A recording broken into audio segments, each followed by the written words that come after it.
Yo, je fais moi ça. Et aussi, vous savez, l'onction avec l'onction.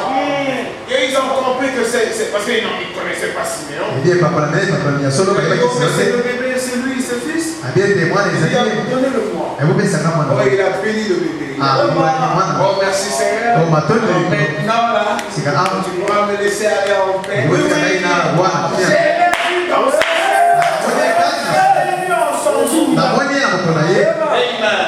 ce n'était pas chez les Philistins. Non, ce n'était pas chez les Moabites. Chez les Ammonites. Chez les Hittites. Chez les Jébusiens. Israël.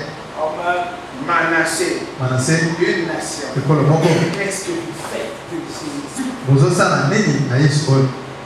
Et la Bible dit, pendant que Siméon prophétisait sur lui, sur 20 Anne, elle aussi était avertie. Elle a glorifié Dieu de ce que le salut était arrivé en Israël. Oh, le salut est venu chez nous. Au milieu d'Israël. Vous avez remarqué là? Si vous prenez dans Luc, toujours Luc, quand il présente Jésus là, s'il vous plaît, nous sommes en train de fixer les mondes.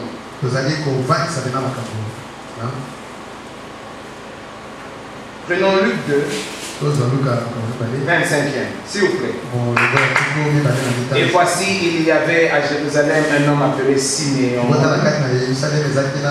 Cet homme était juste et pieux. Vous voyez le type de personne avec qui je traite. Il ne faut pas être bandit, il faut arrêter. Si vous êtes bandit, arrêtez d'être bandit. Dieu est très loin de vous êtes bandit.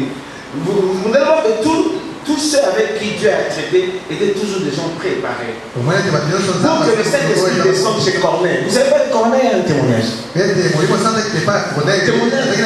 témoignage de la consécration. Le témoignage de la gentillesse. Le témoignage de la libéralité. Le témoignage de la consécration. De sorte que l'ange lui est apparu. Et quand il apparaît à Corneille, il apparaît aussi de l'autre côté là. C'est Pierre. Il dit Pierre, n'hésite pas, va chez ce Corneille là. Corneille vient dans le vide. Même Zacharie. Pour qu'il reçoive la promesse de Jean-Baptiste qui venait. Fallait qu'il porte un témoignage. Zacharie et Élisabeth, c'était un couple consacré à Dieu. C'était un couple pieux.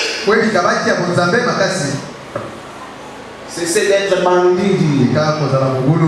Si c'est une jeune fille, cessez d'être tout du colonie. Amen. Moi je vais un jour le Seigneur visite quelqu'un. Mais il faut être préparé. Il faut que vous ayez un fond. Et un fond.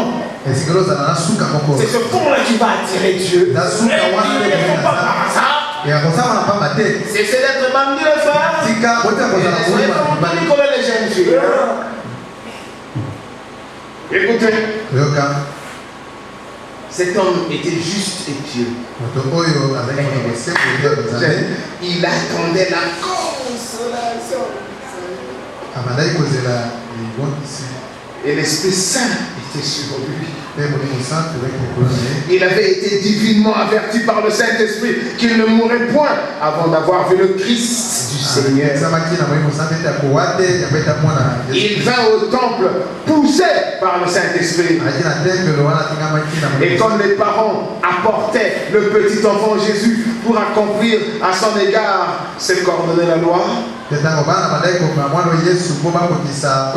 parents, donc Joseph et Marie, il les reçut dans ses bras, bénit Dieu et dit, écoutez, c'est important ici, il y a un revirement ici qui peut vous éclairer un peu la lanterne. Il y a un revirement ici. Maintenant, Seigneur, tu laisses ton serviteur s'en aller en paix, selon ta parole, car mes yeux ont vu ton salut. Oh, ce salut, c'est depuis Genèse, quand le serpent était là pour séduire Ève. Quand le diable est arrivé, le prophète dit, il a paralysé l'humanité jusque là. Le diable a maudit l'humanité jusque là. Et Dieu devait prononcer la possibilité de la récupération jusque là.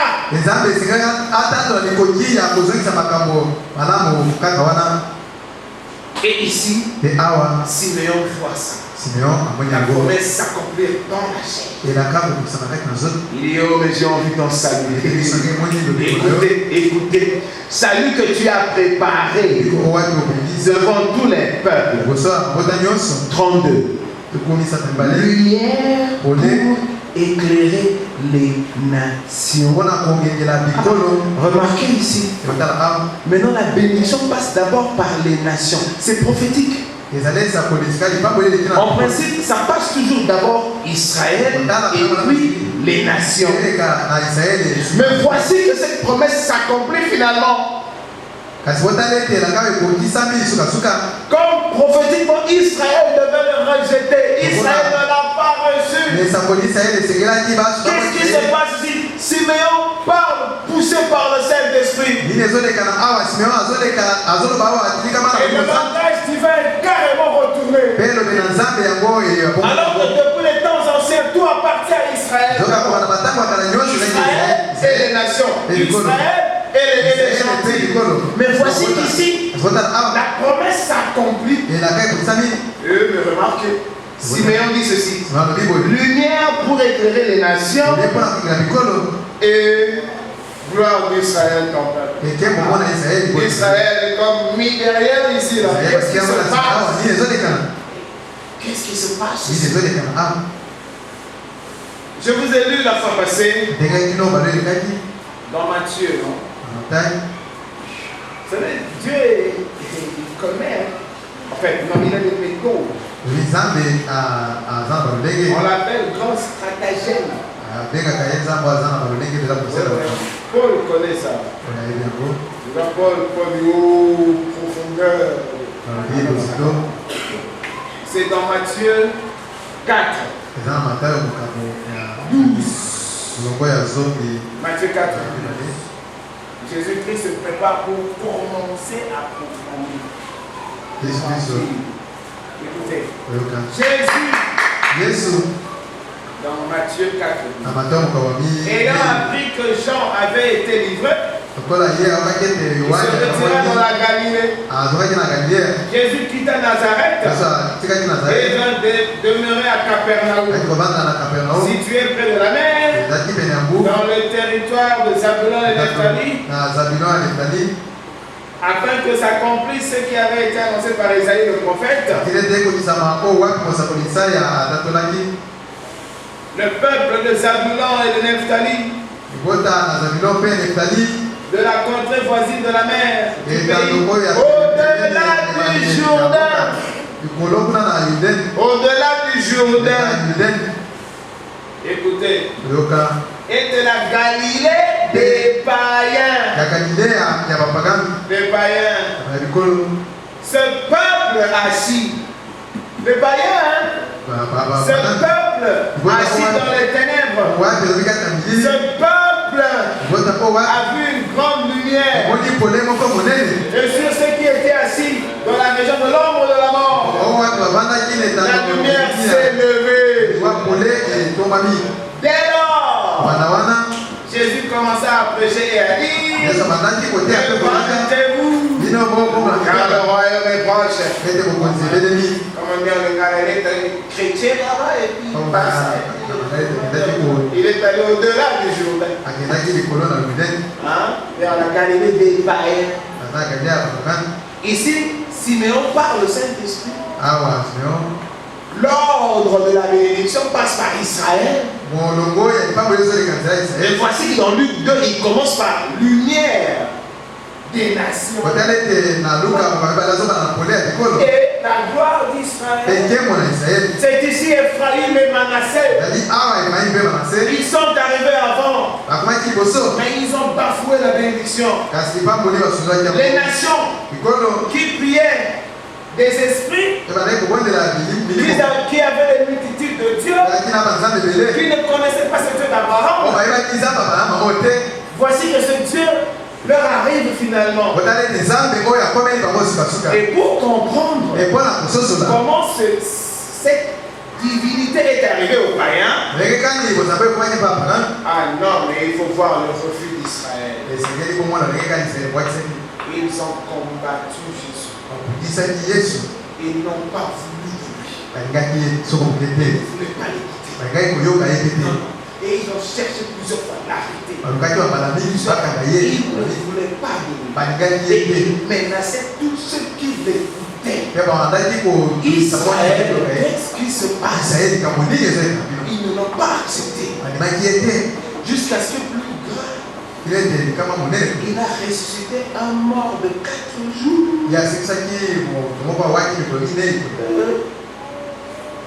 Ils se sont regroupés. Vous laissez cet homme continuer.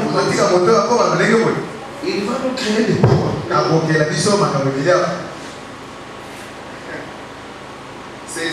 C'est à ce moment-là qu'ils ont décidé de l'arrêter. Et c'est à ce moment-là que Caïphe a même prophétisé. Vous ne comprenez pas. Vous n'avez qu'un seul maire. Tout ce que cet homme-là fait, ça va amener des troubles de notre nation. Les Romains viendront, ils vont nous détruire tous. Donc innocent ou pas innocent, il doit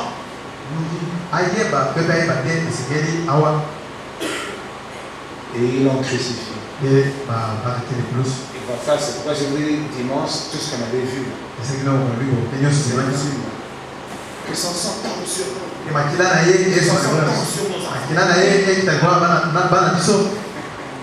Ah, c'était tombé. C'était tombé. Alors, maintenant vous allez voir. Je vous amènerai dans Actes le jeudi. Pour vous faire voir vraiment la rupture. Comment est-ce que Israël s'est jugé indigne de ça? Comment ils ont vraiment écrasé et foulé aux pieds. Je vous avais lu, je pense, Acte 28.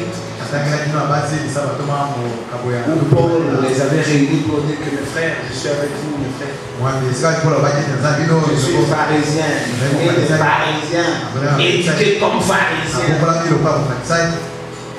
Et j'ai toujours défendu la religion de mes pères. Mais voici. Il leur présente Jésus. La Bible dit, d'autres ont cru, d'autres n'ont pas cru. Et une vive discussion les anima tous. Et Paul a dit, oh, vous voyez. La Bible dit, vous regarderez, mais vous ne verrez pas.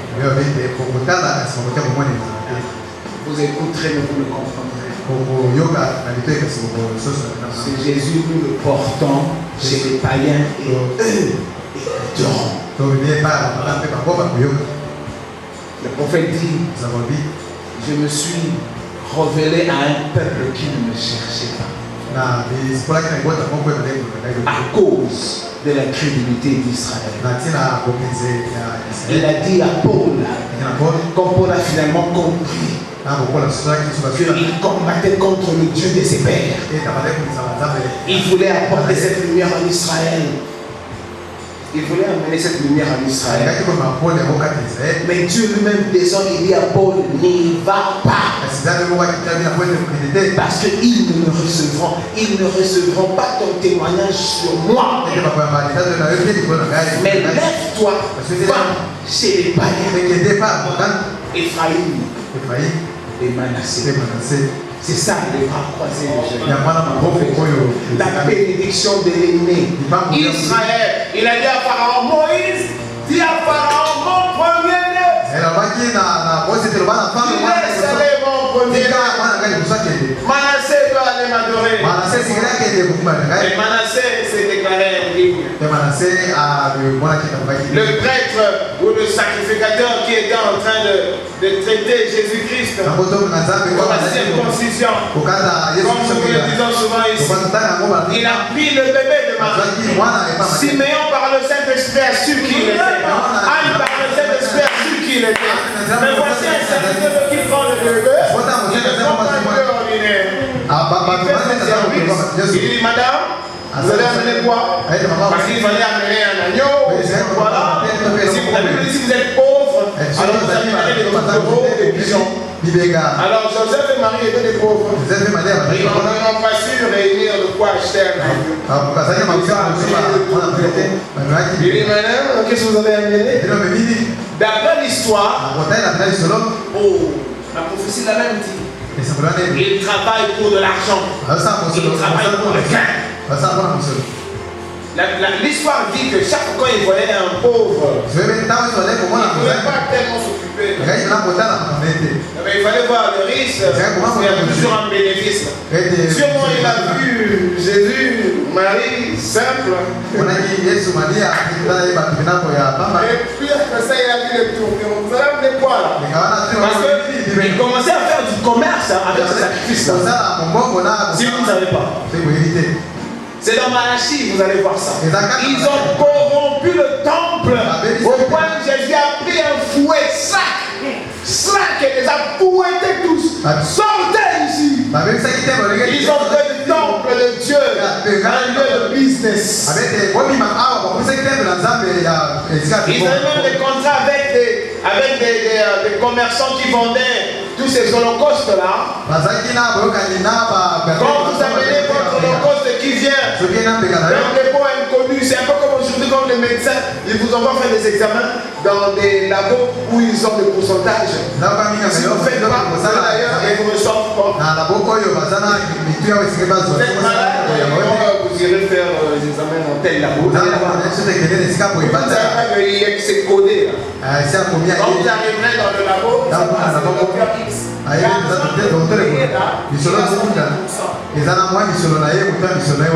et c'est comme ça qu'il faisait, d'après l'histoire. C'était corrompu. Sûrement qu'il a méprisé les tourtereaux. Bon, après ça, il a appelé son serviteur. Et il a travaillé sur Jésus. Et il a remis Jésus. Et il a crié. Au suivant. Et Jésus est parti. Il n'a pas su. Qu'est-ce qui est arrivé en Israël? Amen. Et maintenant, qu'est-ce qui fera que cet évangile qui devait leur appartenir, comme je vous avais dit le dimanche, il y avait beaucoup de régions, des cités, des villes là-bas. Il y avait Galilée, il y avait Césarée, il y avait Joupé, il y avait Bethléem, il y avait Jérusalem. Mais qu'est-ce que Dieu a à voir avec les Éphèses, les Smyrne, les Pergame, les Thyatire, qui se trouvaient vers l'Europe? Non.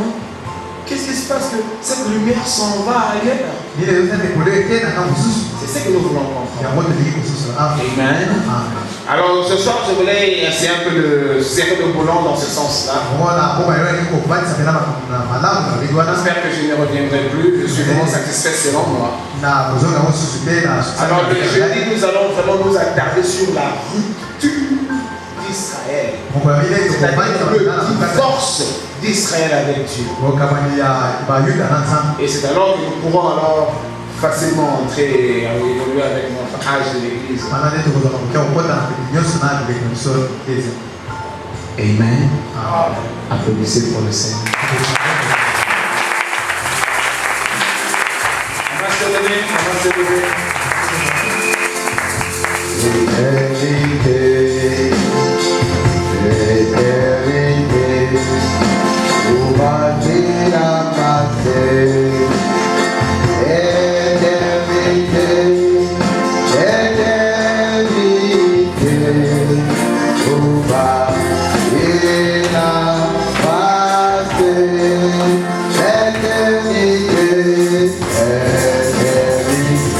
Alléluia.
montagne, d'où me viendra le secours.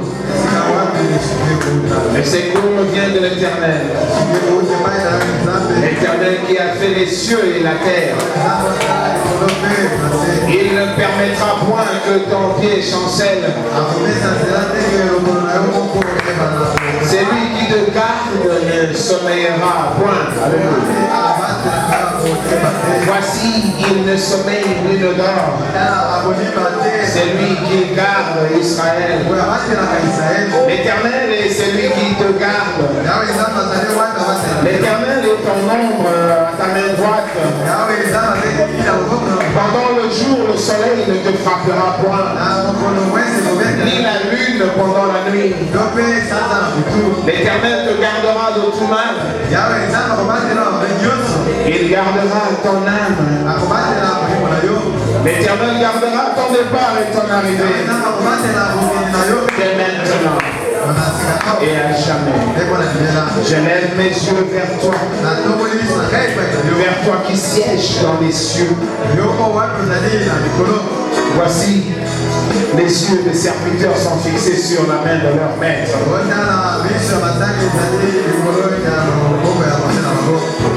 Voici, comme les yeux des serviteurs sont fixés sur la main de leur maître, et les yeux de la servante sur la main de sa maîtresse. Ainsi, nos yeux se tournent vers l'Éternel, notre Dieu, jusqu'à ce qu'il ait pitié de nous. Aie pitié de nous, Éternel. Aie pitié de nous. Amen. Que ce soir, Seigneur, que tu aies pitié de chacun de nous.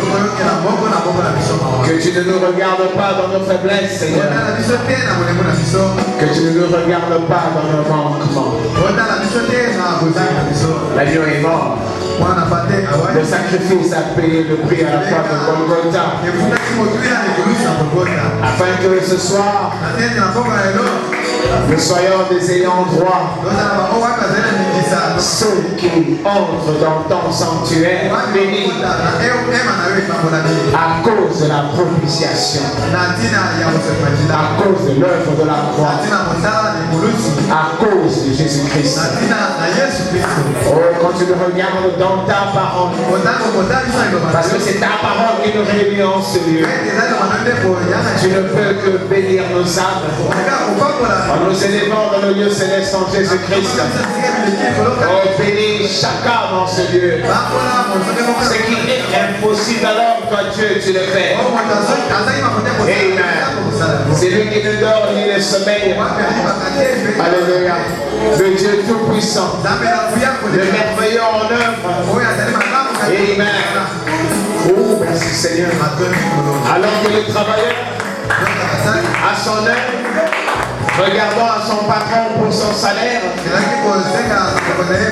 alors que la servante regarde à sa maîtresse, alors que le monde regarde à eux-mêmes, nous n'avons aucune capacité, Seigneur. Nous ne regardons qu'à toi. Ta parole nous a appris à ne regarder qu'à toi. Ta parole nous a interdit de regarder à tout ce qui nous arrive. Oh Dieu bien-aimé, nous ne regardons qu'à tes promesses. Tu as dit, quoi qu'il arrive, je suis au milieu de vous. Oh, accorde-nous ta grâce ce soir. Aie pitié de chacun de nous. Nous sommes lassés de ce combat. Nous sommes lassés des difficultés. Et il nous arrive de fois d'être distraits, Seigneur. Pardonne cette erreur. Nous voulons t'aimer tel que toi tu nous aimes. Apprends-nous à t'aimer tel que toi tu nous aimes. Apprends à ma soeur à s'accrocher à ta parole tel que toi tu nous aimes. Apprends à mon frère à s'accrocher à cette parole bénie. C'est alors que le surnaturel interviendra dans nos vies. Tu as dit, Dieu ne nous abandonne pas. nous soutiendras même dans nos faiblesses. Accorde-nous ta grâce ce soir. Bénis ma soeur, bénis mon frère. Oh Dieu, tu as entendu la prière de tes enfants. C'est à toi que toutes ces prières sont adressées. Car l'homme n'exauce pas la prière. C'est l'Éternel, le Dieu des armées, qui exauce la prière. Ainsi donne de la joie dans le cœur de tes enfants. Celui qui est rentré ici triste, qu'il reconnaisse que tu es, alléluia, son Dieu. Celui qui est rentré ici accablé, qu'il sache que toi tu es le Jéhovah des miracles. Et qu'à tout moment tu peux toujours nous surprendre. Donne-nous la paix, la joie. Celui qui lutte contre la maladie, le grand médecin, c'est toi. Amen. Accorde à tes enfants ta guérison au nom de Jésus-Christ. Oh Dieu, Dieu, tu es merveilleux. Oh Dieu, Dieu, tu es tout puissant. Oh Dieu, Dieu, tu es infini. Oh, nous t'aimons éternel. Tu es notre force. À toi le nom de la gloire. À toi le nom de la gloire. À toi le nom de la gloire. Et la magnificence au siècle des siècles. Au siècle des siècles. Dans le nom de Jésus-Christ. Amen.